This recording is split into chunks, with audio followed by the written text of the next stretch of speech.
In looking forward to the moment which is intended to terminate the career of my public life, my feelings do not permit me to overlook the deep acknowledgement of that debt of gratitude which I owe to my beloved country for the many honors it has conferred upon me, the steadfast confidence with which it has supported me, and for the opportunities I have enjoyed of showing my unbreakable attachment to my country by faithful and persevering services, though in usefulness unequal to my zeal. I shall carry your support with me to my grave as a strong incitement to unceasing prayers that heaven may continue to grant you the choicest tokens of its benefits. That your union and brotherly affection may be perpetual, that the free Constitution, which is the work of your hands, may be sacredly maintained, that its administration in every department may be stamped with wisdom and virtue, that the happiness of the people of these states under the auspices of liberty may be made complete by so careful a preservation and so prudent a use of this blessing as will acquire to them the glory of recommending it, to the applause, the affection, and adoption of every nation which is yet a stranger to it.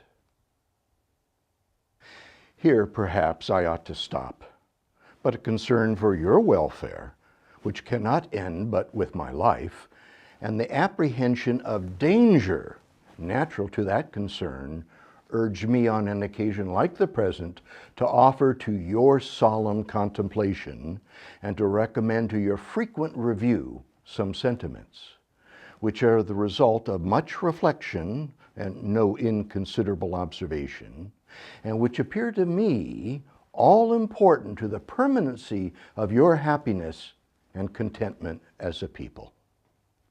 The unity of government, which constitutes you one people, is also now dear to you. It is justly so, for it is a main pillar in the structure supporting your real independence, the basis of your tranquility at home, your peace abroad, of your safety, of your prosperity, of that very liberty which you so highly prize. But as it is easy to foresee that from different causes and from different quarters, much pains will be taken, many artifices employed to weaken in your minds the conviction of this truth. As this is the point of your political fortress against which the batteries of internal and external enemies will be most constantly and actively, though often covertly and insidiously, directed, it is of infinite importance that you should properly estimate the immense value of your national unity to your collective and individual happiness, that you should cherish a cordial, habitual, and immovable attachment to it, accustoming yourselves to think and to speak of it as of the effective protection of your political safety and prosperity, watching for its preservation with jealous anxiety, disapproving whatever may suggest even a suspicion that it can ever be abandoned, and indignantly frowning upon the first dawning of every attempt to alienate any portion of our government from the rest, or to enfeeble the sacred ties which now link them together in their various parts. Citizens by birth or choice of a common country, that country has a right to concentrate your affections. The name of American, which belongs to you in your national capacity, must always exalt the just pride of patriotism more than any name derived from local distinctions. With slight shades of difference, you have the same religion, manners, habits, and political principles. You have in a common cause fought and triumphed together. The independence and liberty you possess are the work of joint counsels and joint efforts of common dangers, sufferings, and successes. While every part of our country thus feels an immediate and particular interest in union, all the parts combined cannot fail to find in the united mass of means and efforts greater strength, greater resource, proportionably greater security from external danger, a less frequent interruption of their peace by foreign nations. And what is of inestimable value, they must derive from union an exemption from those broils and wars between themselves, which so frequently afflict neighboring countries not tied together by the same governments, which their own rivalships alone would be sufficient to produce, but which opposite foreign alliances, attachments, and intrigues would stimulate and embitter.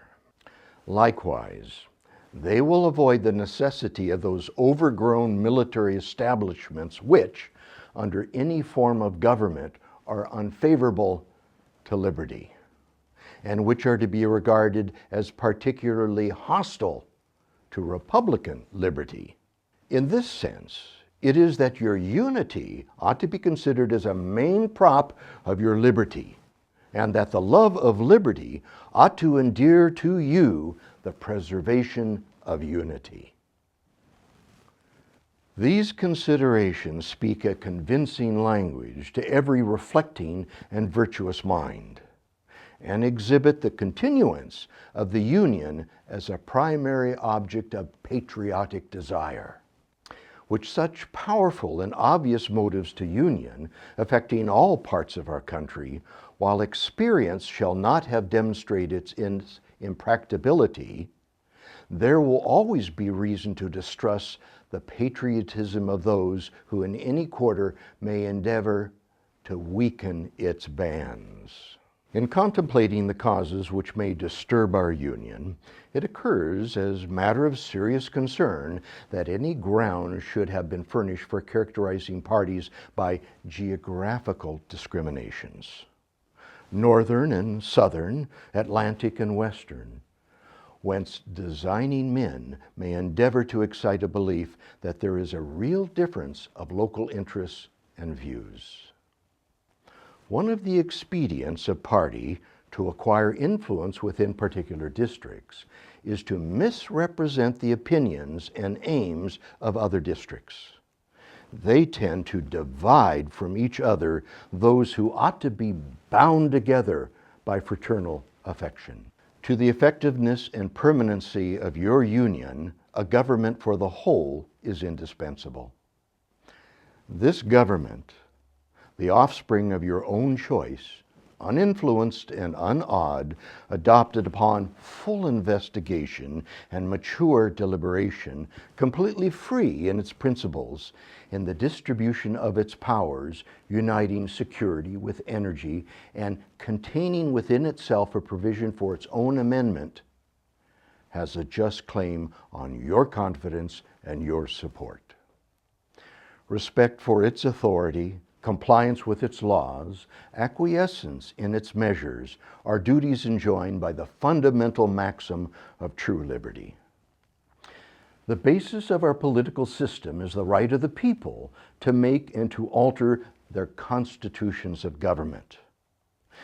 But the Constitution, which at any time exists, till changed by an explicit and authentic act of the whole people, is sacredly obligatory upon all. The very idea of the power and the right of the people to establish government presupposes the duty of every individual to obey the established government. All obstructions to the execution of the law, all combinations and associations under whatever plausible character, with the real design to direct, control, counteract, or awe the regular deliberation and action of the constituted authorities, are destructive of this fundamental principle and are of a fatal tendency. They serve to organize faction, to give it an artificial and extraordinary force, to put in the place of the delegated will of the nation the will of a party. Often a small but artful and enterprising minority of the community, and according to the alternate triumphs of different parties, to make the public administration the mirror of the ill-conceived and inappropriate projects of faction, rather than the organ of consistent and wholesome plans digested by common councils and modified by mutual interests. However, combinations or associations of the above description may now and then answer popular ends, they are likely, in the course of time and things, to become potent engines by which cunning ambition and unprincipled men will be enabled to subvert the power of the people and to usurp for themselves the reins of government, destroying afterwards the very engines which have lifted them to unjust dominion. Towards the preservation of your government and the permanency of your present happy state, it is requisite not only that you steadily disapprove irregular oppositions to its acknowledged authority, but also that you resist with care the spirit of innovation upon its principles, however erroneous and deceptive the pretexts. One method of assault may be to effect, in the forms of the Constitution, alterations which will impair the strength and the force of the system, and thus undermine what cannot be directly overthrown. In all the changes to which you may be invited, remember that time and habit are at least as necessary to fix the true character of governments as of other human institutions. That experience is the surest standard by which to test the real tendency of the existing constitution of a country. That ease in changes upon the basis of mere hypothesis and opinion exposes to perpetual change from the endless variety of hypotheses and opinion. And remember especially that for the efficient management of your common interests in a country so extensive as ours, a government of as much vigor as is consistent with the perfect security of liberty is indispensable. Liberty itself will find in such a government, with powers properly distributed and adjusted, its surest guardian. It is indeed little else than a name where the government is too feeble to withstand the endeavors of faction, to confine each member of the society within the limits prescribed by the law, and to maintain all in the secure and tranquil enjoyment of the rights of person and property. I have already intimated to you the danger of parties in the state, with particular reference to the founding of them on geographical discriminations.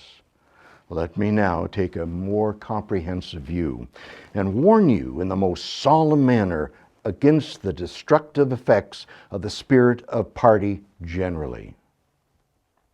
This spirit, unfortunately, is inseparable from our nature, having its root in the strongest passions of the human mind. It exists under different shapes in all governments, more or less controlled or repressed. But in those of the popular form, it is seen in its greatest offensiveness and is truly their worst enemy. The alternate dominations of one faction over another, sharpened by the spirit of revenge, natural to party dissension, which in different ages and countries has perpetuated the greatest evils, is itself a frightful tyranny. But this leads at length to a more formal and permanent tyranny. The disorders and miseries which result gradually incline the minds of men to seek security and peace, in the absolute power of an individual. And sooner or later, the chief of some prevailing faction, more able or more fortunate than his competitors, turns this inclination in the purposes of his own elevation on the ruins of public liberty. Without looking forward to an extremity of this kind, which nevertheless ought not to be entirely out of sight, the common and continual mischiefs of the spirit of party are sufficient to make it the interest and duty of a wise people to discourage and to restrain it. It serves always to distract the public councils and enfeeble the public administration. It agitates the community with ill-founded jealousies and false alarms. It kindles the animosity of one part against another, and occasionally foments riots and insurrections. There is an opinion that parties in free countries are useful checks upon the administration of the government and serve to keep alive the spirit of liberty. This, within certain limits, is probably true, and in governments of a monarchical caste, patriotism may even look with indulgence, if not favor, upon the spirit of party. But in those of a popular character, in governments purely elective, it is a spirit not to be encouraged. From their natural tendency, it is certain there will always be enough of that spirit for every useful purpose, and there being constant danger of excess. The effort ought to be by force of public opinion to mitigate and moderate it. A fire not to be quenched, the spirit of party demands a uniform vigilance to prevent its bursting into a flame, lest instead of warming, it should consume. It is important, likewise, that the habits of thinking in a free country should inspire caution in those entrusted with its administration, to confine themselves within their respective constitutional spheres, avoiding in the exercise of the powers of one department to encroach upon another. The spirit of encroachment tends to consolidate the powers of all the departments into one, and thus to create whatever the form of government, a real despotism. A just estimate of that love of power and proneness to abuse it, which predominates in the human heart, is sufficient to satisfy us of the truth of this position. The necessity of reciprocal checks in the exercise of political power by dividing and distributing it into different branches of responsibility and constituting each the guardian of the public welfare against invasions by the other branches has been demonstrated by experiments, ancient and modern, some of them in our country and under our very own eyes.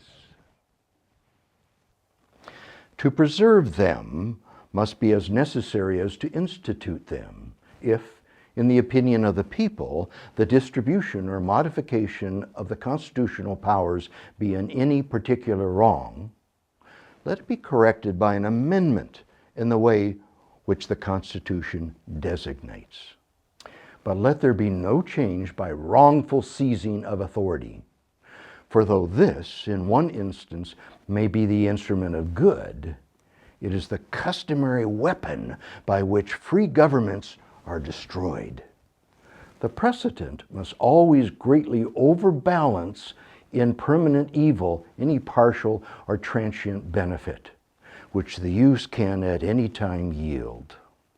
Of all the inclination and habits which lead to political prosperity, religion and morality are indispensable supports. In vain would that man claim the tribute of patriotism who should labor to undermine and sabotage these great pillars of human happiness, these firmest props of the duties of men and citizens. The mere politician, equally with the pious man, ought to respect and to cherish them. And let us with caution indulge the supposition that morality can be maintained without religion. Whatever may be conceded to the influence of refined education on minds of peculiar structure, reason and experience both forbid us to expect that national morality can prevail in exclusion of religious principle. It is substantially true that virtue or morality is a necessary spring of popular government. The rule indeed extends with more or less force to every type of free government. Who, that is a sincere friend to it, can look with indifference upon attempts to shake the foundation of the fabric? Promote then, as an object of primary importance, institutions for the general diffusion of knowledge, in proportion as the structure of a government gives effective power to public opinion. It is essential that public opinion should be informed.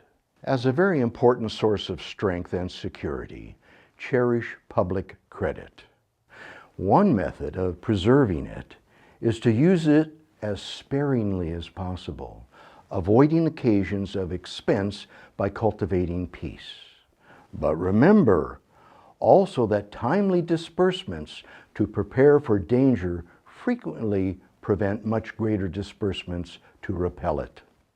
Avoiding likewise the accumulation of debt, not only by shunning occasions of expense, but by vigorous exertion in time of peace to discharge the debts which unavoidable wars may have occasioned, not ungenerously throwing upon posterity the burden which we ourselves ought to bear. The execution of these maxims belong to your representatives, but it is necessary that public opinion should cooperate to facilitate to them the performance of their duty. It is essential that you should practically bear in mind that towards the payment of debts, there must be revenue. That to have revenue, there must be taxes. That no taxes can be devised which are not more or less inconvenient and unpleasant. That the intrinsic dismay, inseparable from the selection of the proper objects, which is always a choice of difficulties, ought to be a decisive motive for a candid construction of the conduct of the government in making it, and for a spirit of acceptance in the measures for obtaining revenue, which the public needs may at any time dictate. Observe good faith and justice toward all nations. Cultivate peace and harmony with all. Religion and morality enjoin this conduct. And can it be that good policy does not equally enjoin it? It will be worthy of a free, enlightened, and at no distant period, a great nation. To give to mankind the magnanimous and too novel example of a people always guided by an exalted justice and goodwill.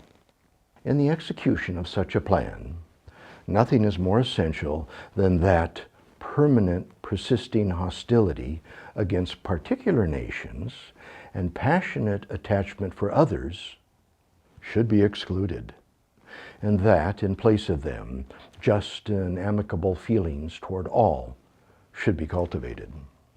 Against the seductive and devious wiles of foreign influence, you must believe me, fellow citizens, the jealousy of a free people ought to be constantly awake, since history and experience prove that foreign influence is one of the most baneful foes of republican government. The great rule of conduct for us in regard to foreign nations is in extending our commercial relations, to have with them as little political connection as possible. So far as we have already formed engagements, let them be fulfilled with perfect good faith. Here, let us stop. It is our true policy to steer clear of permanent alliances with any portion of the foreign world. So far, I mean, as we are now at liberty to do it. For let me not be understood as capable of patronizing infidelity to existing engagements. Taking care always to keep ourselves by suitable establishments on a respectable defensive posture, we may safely trust to temporary alliances for extraordinary emergencies. Harmony, liberal interaction with all nations are recommended by policy, humanity, and interest.